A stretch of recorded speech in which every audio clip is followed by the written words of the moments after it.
नमस्कार मित्रांनो, कमळी या मालिकेत आपल्याला जबरदस्त असा ट्विस्ट पाहायला मिळणार आहे. मित्रांनो, इथे घरी अंतिम संस्काराची सगळी तयारी चालू असते. त्याच वेळेला कमळी तिथे येते आणि म्हणते, बंद करा हे सगळं. राजन काका, मला तुमच्याशी काहीतरी बोलायचं आहे. मला हे सांगायचं आहे की या मुलीचा जो फोटो लावलाय ती तुमची मुलगीच नाहीये, तुमची मुलगी जिवंत आहे.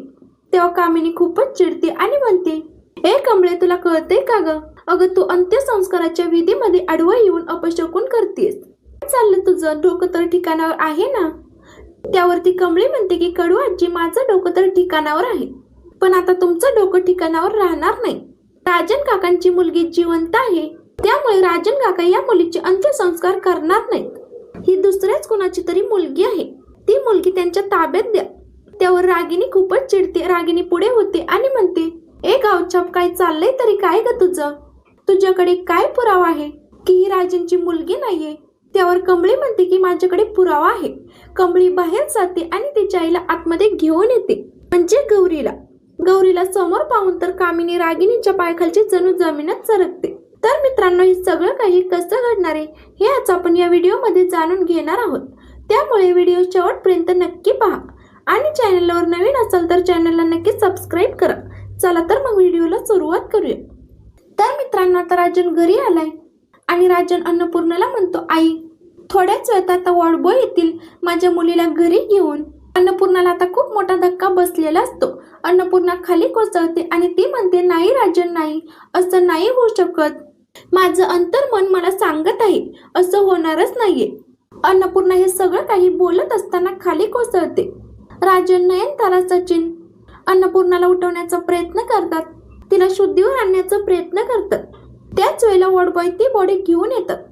तर मित्रांनो, आता राजनने तर एक्सेप्ट केलं आहे की तीच त्याची मुलगी आहे, पण अन्नपूर्णाचं काही अंतर्मन ती मानायला तयार नाही की ही आपली नात आहे. राजन का कोणास ठाऊक, पण मला राहून असं वाटतं की ही माझी नात नाहीये. पण राजनने हे मान्य केल्या कारणाने त्याने आता बॉडी ताब्यात घेतली. अन्नपूर्णाची तब्येत मात्र खूपच बिघडली आहे. आता हे सगळं काही चालू असताना कामिनी रागिनी मोठमोठ्याने आरडाओरडा करायला लागतात. त्या म्हणत असतात की राजन, काय झालं, हे सगळं काय झालं? अरे, माझी वहिनी किती आज धरून राहिली होती, पण नियतीला तिचा हा खेळ बघवलाच नाही. नियतीने हे काय केलंय? नियतीने आज खूप मोठा गोंधळच घातलेला आहे, असं म्हणत त्या दोघीच जणी राजन आणि अन्नपूर्णाला अजून जास्त त्रास देण्याचा प्रयत्न करतायत. अन्नपूर्णा त्यांना म्हणते, तुमचं तोंड बंद ठेवा, तुम्हाला काही करायची गरज नाहीये. माझ्या नातेसाठी तर बिलकुलच रडण्याची गरज नाहीये. आता अंत्यसंस्कार सुरू झाले आहेत. वॉर्डबॉयने सांगितलं आहे की बॉडी खूपच डॅमेज झालेली आहे आणि त्यामुळे आम्ही इकडे ठेवू शकत नाहीये. राजन आता त्या मुलीचा फोटो तिथे ठेवतो आणि त्या मुलीच्या फोटो समोर बसून रडत असतो. तर कामिनी रागिनी खूपच आनंदात असतात. आता सगळी प्रॉपर्टी अनिकाच्या नावावर होणार म्हणून त्यांना आनंदाच्या उकळ्या फुटत असतात. आता हे सगळं काही होत असताना कमळी ऋषीची एंट्री झालेली आहे. कमळी म्हणते, राजन काका, तुमची मुलगी जिवंत आहे. त्यावरती राजन म्हणतो, कमळी, काय बोलतेस तू? त्यावरती राजन म्हणतो की हो काका, कारण मी तुमच्या बायकोला घेऊन आलेलो आहे. आता तुमची बायकोच तुम्हाला सांगेल की तुमची मुलगी जिवंत आहे ते. असं म्हटल्यानंतर ती आता लगेच बाहेर गेली आणि ती लगेच आता गौरीला घेऊन आली. गौरीला पाहून मात्र राजन, अन्नपूर्णा या दोघांनाही धक्का बसलाय. अन्नपूर्णा म्हणते, गौरी, अगं कुठे गेली होतीस तू?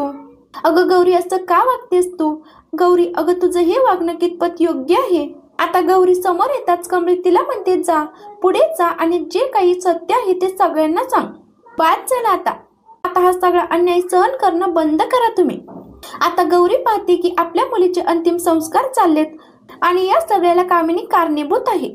आता गौरी मात्र पेटून उठते आणि ती सगळ्यांच्या समोर येऊन सांगू लागते की हो, ही तुमची मुलगी नाहीये.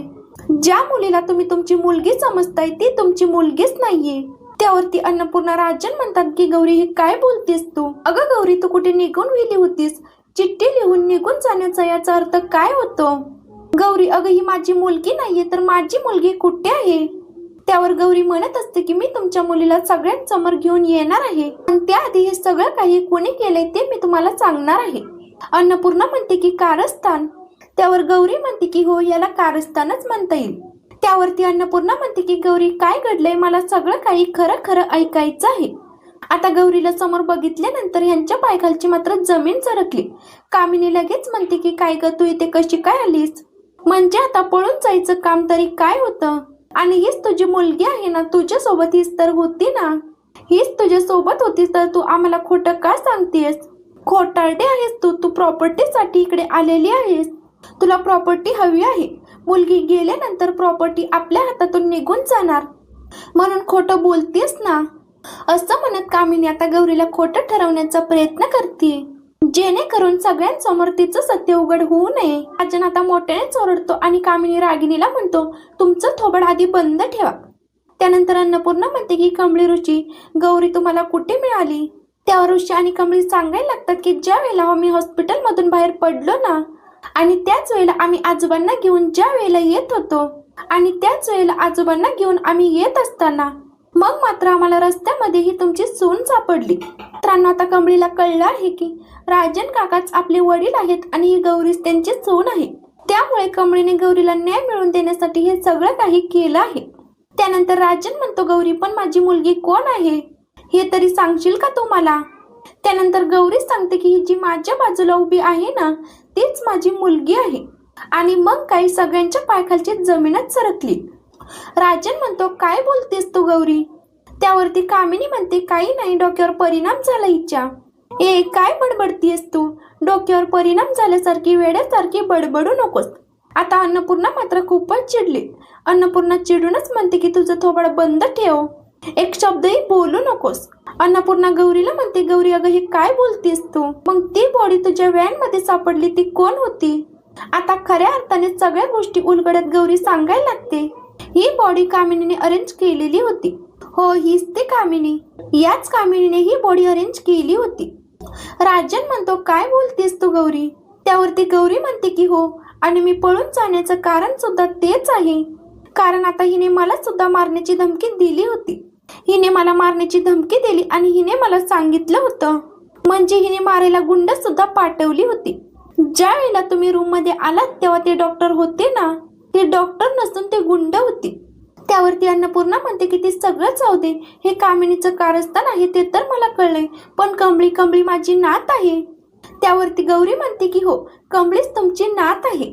17 वर्षापूर्वी सुद्धा हिने आम्हाला मारण्याचा प्रयत्न केला होता. तो तिचा प्रयत्न फसला. मी माझ्या मुलीला कधीच मुंबईला येऊ दिलं नाही, पण आता मला तिला शिक्षणासाठी मुंबईला पाठवावं लागलं. पण या कामिनीला अजूनही कळलं नव्हतं की ती माझी मुलगी आहे, आणि म्हणूनच मी कमळीला सगळं काही सत्य सांगितलं. फ्लॅशबॅक मध्ये आपल्याला दाखवलं जातं की ज्या वेळेला हॉस्पिटलच्या बाहेर कमळीला भेटते त्यावेळेला सरू म्हटलेली असते की राजन काका तुझे वडील आहेत. ते तुझे वडील असल्या कारणाने प्रॉपर्टी सगळी तुझ्याच नावावरती आहे, आणि म्हणूनच ही कामिनी आता मला त्रास देते, आणि म्हणूनच ती माझ्या जीवावर उठली. तिला अनिकाच्या नावावर प्रॉपर्टी करायची. त्यावरती कमळी म्हणते की आई अगं हे काय बोलतेस तू? मग आता आपल्याला लवकरात लवकर जाऊन अन्नपूर्णा आजी आणि राजन काकासने भेटायला हवं. अगं अन्नपूर्णा आजी त्यांच्या नातीची आतुरतेने वाट पाहत आहेत. तुला त्यांच्यासाठी तरी घरी यायलाच हवं. हे बघ, तुला प्रॉपर्टी नकोय आणि मलाही नकोय, पण त्यांच्यासाठी आपल्याला घरी जायलाच हवं, आणि त्यांच्या समोर जाऊन तुला सगळं काही सत्य सांगायलाच हवं. आणि म्हणूनच मन घट्ट करून गौरी आता तिकडे आलेली आहे. तर आता ऋषीने पोलिसांना सुद्धा बोलवलेलं असतं. तिकडे पोलिसांना आलेलं पाहून रागिनी आणि कामिनी तर खूपच घाबरलेले असतात. तेव्हा कामिनी मोठ्याने ओरडूनच म्हणते की बस कर आता, राजन ही सगळं काही खोटं बोलते. राजन हिला प्रॉपर्टी हवी म्हणून ती कोणाला तरी आपली मुलगी म्हणून समोर उभी करते. त्यावरती राजन म्हणतो की खोट्या मुलीला, पण तितक्यात राजनला हॉस्पिटल मधून फोन येतो. हॉस्पिटल मधून राजनला सांगितलं जातं की जी तुमची मुलगी आहे ती 1 दिवसापूर्वीच गेलेली आहे. त्यावरती राजन म्हणतो, आत्या कळलं का तुला? आता तर तुला मान्य करावंच लागेल. गौरी जे काही बोलते ते खरं बोलते.